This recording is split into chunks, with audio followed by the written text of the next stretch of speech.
Halo Bang. Iya, Bang Nora. Ya, ada yang mau disampaikan Bang? Iya, ada yang mau disampaikan, Bang. Ya, apa? Bang. Yang saya mau sampaikan di sini adalah saya mau tanya sedikit. Agama yang Bunda itu agama yang mengajarkan tentang apa? Apa? Agama Bunda itu agama yang mengajarkan tentang apa? Fenty agama apa, Dek? Agama Kristen. Kristen ya? Ya. Jadi? Makanya saya nanya, agama Aduh, Bunda siapa itu yang noise ini?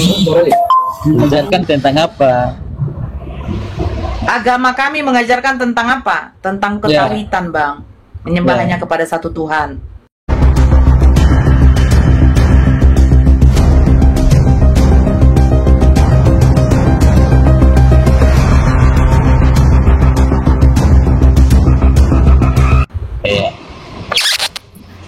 Tapi kok yang di Sukabumi itu gereja kok dihancurkan, itu tuh agama yang agama Bunda mengajarkan begitu ya? Oh, itu karena mereka meniru di dalam Bible Abang, Bang. Kok agama Bunda merusak tempat? Iya, ini saya bacakan ya, Bang ya. Iya, saya bacakan ini, Bang. Kok ibadah di rumah kok dirusak? Iya. Agama Bunda mengajarkan ini, begitu. Bang. Ini, Bang, saya bacakan ini, Bang. Nih. Ya, Bang. Ini di dalam Matius 21, Bang. Ini nih. Itu yang saya tanyakan. Iya, sebentar, Bang. Di dalam Matius 21, lalu Yesus masuk ke bait Tuhan dan mengusir semua orang yang berjual beli di halaman bait Tuhan, yang membalikan meja-meja penukar uang dan bangku-bangku pedagang. Nah, itu saudara muslim itu mungkin membaca ini, Bang. Itu apa? Itu ajaran siapa Sukabumi tuh? Itu ajaran Dia siapa? mengikuti ajaran Yesus, Bang. Itu ajaran siapa? Ajaran Yesus. Matius 21 nomor 12-13. Lalu Yesus masuk ke bait Allah dan mengusir semua orang yang berjual beli di halaman bait Allah. Ia membalikkan meja-meja penukar uang dan bangku-bangku pedagang merpati dan berkata kepada mereka, ada tertulis, rumahku akan disebut rumah doa. Tetapi kamu menjadikannya sarang penyamun. Siapa Ajaran Yesus, Bang? Dia mengikuti ajaran Yesus. Nah, sekarang begini. Oke, kita buat itu. Oke. Sekarang begini, Bang. Sekarang, Bang, itu oke. Itu dengar. Oke, itu salah. Sekarang salah. Sekarang pertanyaan saya begini, Bang. Yesus yang memporak-porandakan dagangan orang, itu menurutmu baik atau tidak? Nah, itu karena di baik Allah, kan dia di baik Allah. Di mana di bait Allah di situ, Bang? Tunjukkan sama saya di bait Allah di mana? Di sana dikatakan berjual beli di halaman. Di halaman. Kau tahu halaman? Itu ibadah di Allah, itu harus dihancurkan, tidak boleh jualan di rumah Allah. Di mana di rumah, Bang? Tunjukkan sama saya datanya di rumah. Saya buka data di sini di halaman. Alah.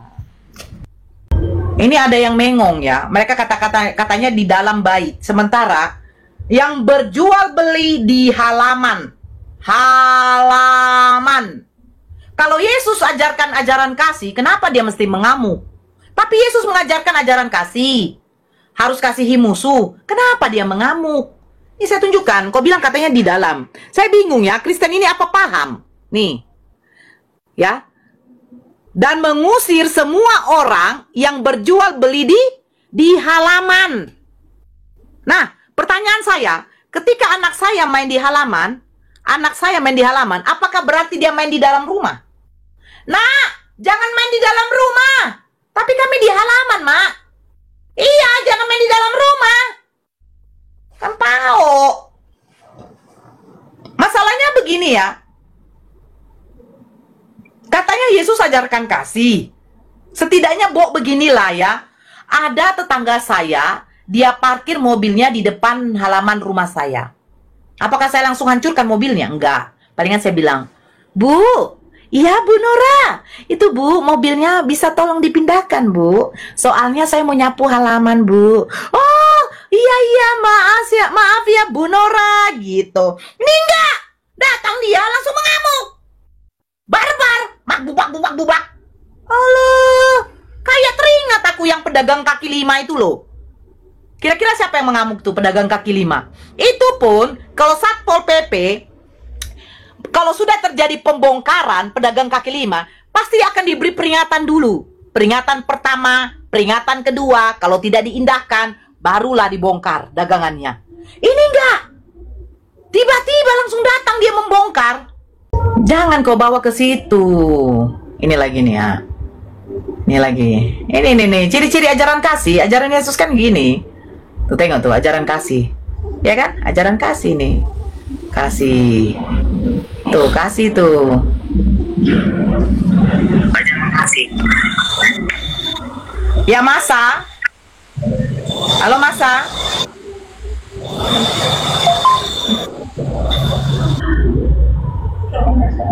Blokir aja, oke kita blokir.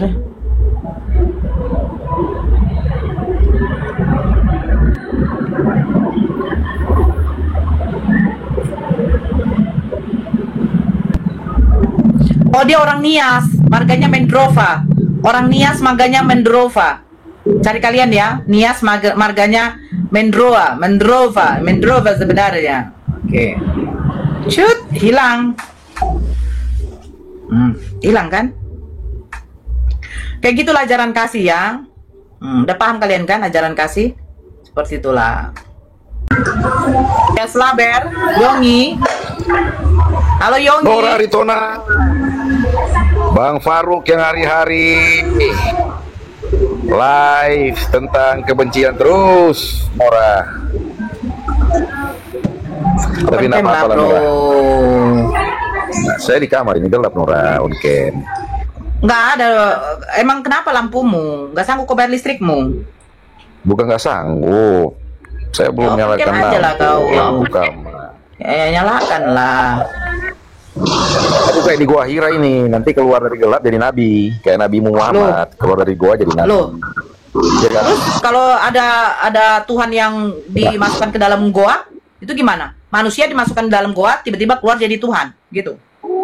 Oh, enggak lah, itu kan dia kan itu mati di kuburan Yahudi ya gitu, goa pakai batu. Loh, oke. Jadi ini Iya. sekarang bagaimana kalau kau rasa ini? Sebentar ya. Nih ya. Apa yang kamu apa lagi? Apa data hoax di mana Iya, lagi yang dia kau mau bukan cari? data hoax. Kok berarti apa? Bible kah hoax ya? Apa?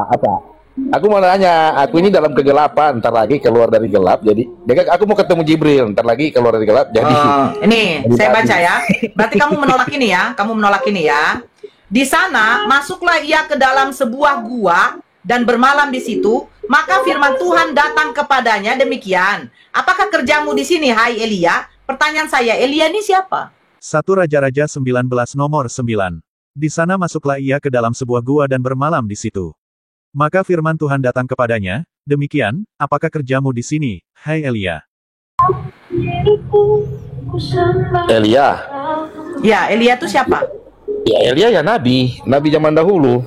Oh, berarti ada nabi masuk ke dalam goa, dia tidur bermalaman di situ, terima firman jadi nabi gitu ya? Oh, itu Elia. Ya kurang lebih Muhammad lah, keluar dari gelap jadi ini, jadi nabi. Itu loh. Cuma bedanya Elia itu Wajar. cuma beda Elia. Ini pertanyaan Elia saya itu begini. nggak buta huruf. Manusia. Elia nggak buta huruf. Oh, nggak apa-apa. Kalau nabi mau buta huruf. Nah, oke. Sekarang saya tanya. Bacanya gimana? Baca iman. Nggak apa-apa. Orang Iya, kalau nggak kau buta apa-apa. huruf, nggak tahu huruf. Sekarang kayak gunung. sekarang saya Kayak tanya. Himalaya. Iya. Kayak gunung. Sebentar dulu. Kenapa Atau kau? huruf O Kemanasan kayak kau? Danau Toba. Nah, atau huruf O kayak Danau Toba. Gimana? Kau diam dulu ya. Ini kalau baginda Rasulullah Nabi Muhammad dia buta huruf itu masih wajar manusia. Ini ada Tuhan loh. Ini Tuhan ini ya. Saya bacakan ya. Nah, buta huruf. Kalau di mute Ya, saya turun saya nih. Kalau di mute bacakan saya turun ya. nih. Kalau di mute saya turun. Loh, turunlah kau. Nah, Yesus keesokan Kalau di mute harinya saya turun. Kalau di mute saya sesudah turun. Kalau di Yesus mute, dan kedua suara belas saya muridnya turun. meninggalkan Betania, Yesus merasa lapar. Dan dari jauh ia melihat pohon ara yang sudah berdaun. Nah, Ia kau coba aja sendiri, kau mute untuk suara melihat saya. kalau ia mendapat apa-apa pohon itu. Tetapi waktu ia tiba di situ, ia tidak mendapat apa-apa selain daun-daun saja, sebab memang bukan musim buah ara. Markus 11 nomor 13. Dan dari jauh ia melihat pohon ara yang sudah berdaun. Ia mendekatinya untuk melihat kalau ia mendapat apa-apa pada pohon itu. Tetapi waktu ia tiba di situ, ia tidak mendapat apa-apa selain daun-daun saja, sebab memang bukan musim buah ara. Pertanyaan saya, kok ada sih? Ada sih Tuhan? Tidak tahu pohon ara? Berbuahnya kapan?